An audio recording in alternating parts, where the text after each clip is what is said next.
figures that some agreed with the protest. Some were abolitionists and some were anti-abolitionists. But it was the abolitionists in the end that won the war against slavery. Would the Emancipation Proclamation. Would that be a good fair statement in reference to what you know? Very, because Abraham Lincoln believed this simple word, these 5 words, well, these 3 words: slavery is wrong. And he took it into his own hands to run for president to abolish slavery. That's why he ran for president. And even himself had doubts, recalling to his wife, saying that why run when he won't become president.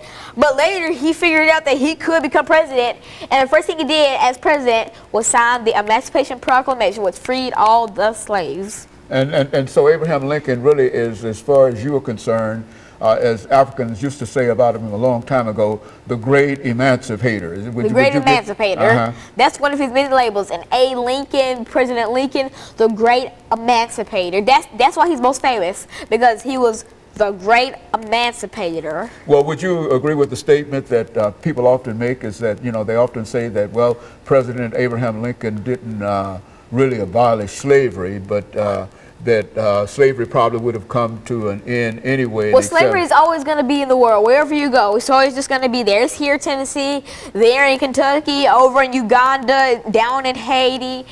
Everywhere you go, you probably won't see it, you probably won't hear it, but it's just going to be there. In other words, the name might be different, but it's like a ghost. It's always going to be there. You might not see it, might not hear it, you might not feel it.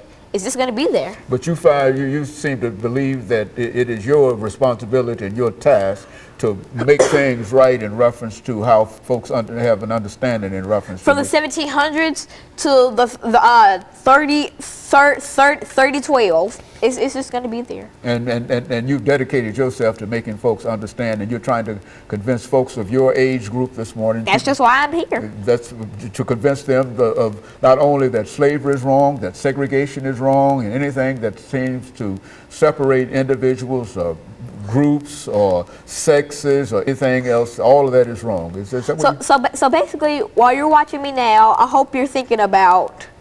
While you're watching me now, I hope you're thinking about your perspective on slavery and segregation. That do you really want to abolish it, or do you want to keep it? So that's basically what I'm trying to tell you. That's why I'm here today, to tell you that slavery is wrong and that segregation is wrong. Okay. So while you're watching me right now, I just want you to ponder upon that.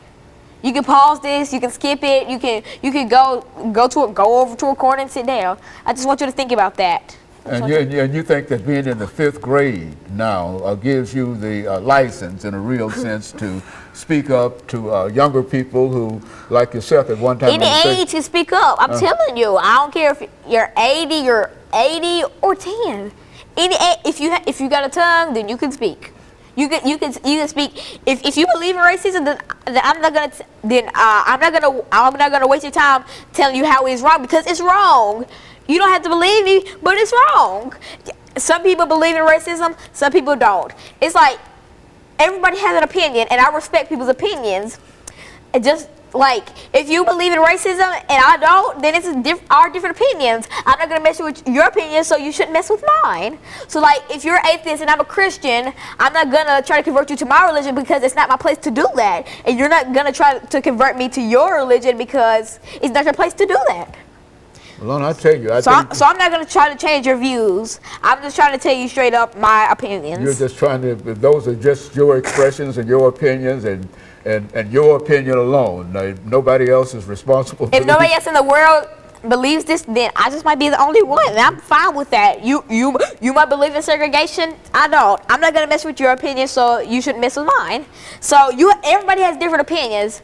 Not everybody has the same opinion. Some people want to cancel the NAACP. Some people want more meetings. So it's basically opinions. Okay, very good. Alana, let me thank you during these last 20 seconds in reference to some of the information that you provided to us today, and I'm sure that a large number of young people your age and your grade group and etc. will appreciate some of the things that you've said. And let me encourage our audience to tune in again next week for another informative edition of Comments. Thank you and good morning.